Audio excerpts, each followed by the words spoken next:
اوہو، ایک چرواہے کی بکری پر بھیڑیے نے حملہ کیا اور بکری اٹھا لی تو وہ بیٹھ کے رونے لگا۔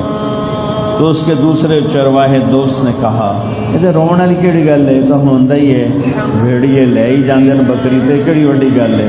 وہ کہنے لگا نہیں بکری پہ نہیں رو رہا ہوں، میں عمر بن عبدالعزیز پہ رو رہا ہوں۔ تو کیا مطلب؟ دوسرے شہر کا کیا مطلب کہ جس دن وہ خلیفہ بنا تھا اس دن سے آج تک کسی بھیڑیے نے میری بکری پہ حملہ نہیں کیا تھا، یہ جو آج حملہ کیا ہے مجھے لگتا ہے عمر فوت ہو گیا اور برکتیں ساتھ لے گیا۔ اور اللہ کی شان، عین اسی دن حضرت عمر کا انتقال ہوا تھا جس دن بھیڑیے نے بکری پہ آ کے حملہ کیا۔ یہ اس بندے کا طرز تھا۔ جب وہ بیمار ہوئے تو ان کے سالے محمد چوتھائی لے کر بھر کے دے رہے،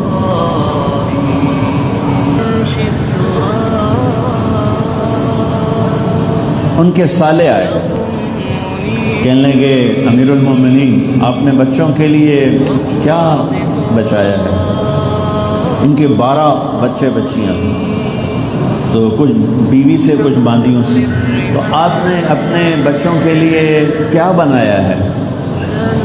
کہنے لگے کچھ بھی نہیں، کچھ بھی نہیں، 3 بر اعظم کی حکومت ہوئے اور بچوں کے لیے کیا بنے گا؟ کچھ بھی نہیں۔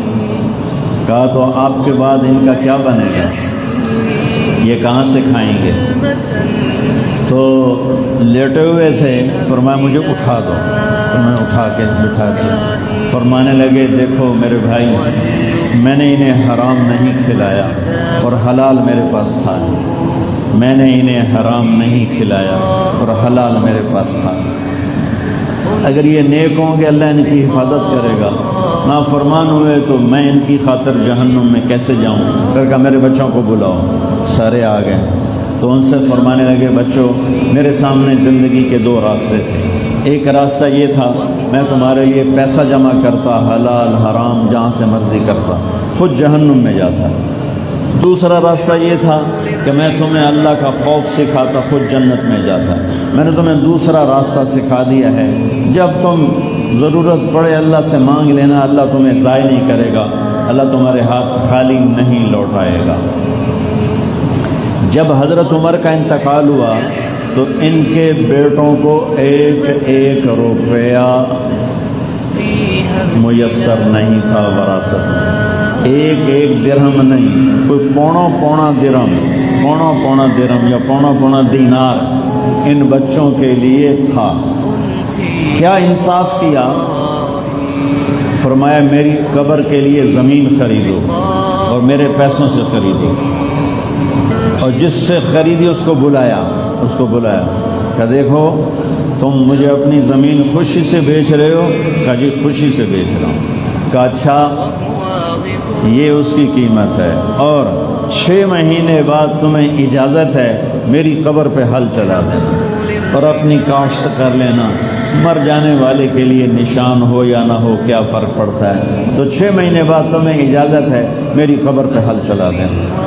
میں قربان جاؤں اس رب کے شہنشاہی اور اس کی رحمت پر، جتنے بنو امیہ کے بادشاہ آئے سب کی قبروں کا نشان مٹ چکا ہے، صرف عمر بن عبدالعزیز کی قبر کا نشان آج بھی باقی ہے، اور آج بھی وہاں لوگ فاتحہ پڑھنے کے لیے کھڑے ہوتے ہیں اور وہاں ان کے لیے ایصال ثواب کرنے کے لیے لوگ بیٹھے ہوتے ہیں، جنہوں نے کہا تھا 6 مہینے بعد میری قبر پہ ہل چلا دینا، اور جنہوں نے اپنے مقبرے بنوائے خریدی، پھر مالک سے کہا 6 مہینے بعد ہل چلا دیں، پانی لا دیں، نشان باقی رکھ کے میں کی کرنا۔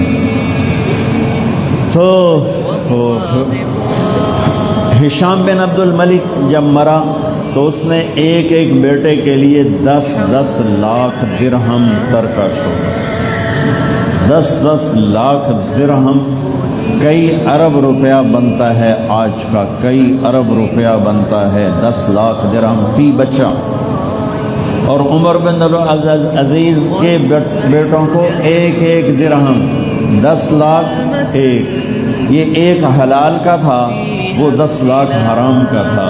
نتیجہ کیا نکلا کہ صرف 30 سال کے بعد ہشام بن عبد الملک کی اولاد، جن کے لیے ان کے باپ نے 10-10 لاکھ روپیہ چھوڑا، درہم یعنی کئی ارب روپیہ چھوڑا تھا، اس کے بیٹے جامع مسجد دمشق کی سیڑھیوں پر بیٹھ کے بھیک مانگا کرتے تھے نمازیوں سے، اور عمر بن عبدالعزیز کے بیٹے جن کو وراثت میں ایک دینار یا درہم ملا تھا، وہ ایک مجلس میں ایک بیٹا 100 گھوڑے اللہ کے نام پہ خیرات کر دیتا تھا۔ 100 گھوڑے کا مطلب ہے 100 پراڈو، 100 اونٹ کا مطلب ہے 100 لینڈ کروزر۔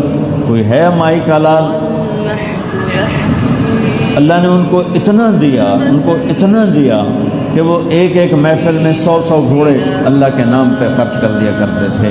یہ عمر کا طرز حکومت تھا کہ مجھے اللہ کو راضی کرنا ہے، اور پہلے تینوں کا طرز حکومت تھا کہ ہمیں اپنی منمانی کرنی ہے، فیصلہ آخری تو اللہ کے ہاتھ میں ہے۔ اس طرح اس بندے نے حکومت کی۔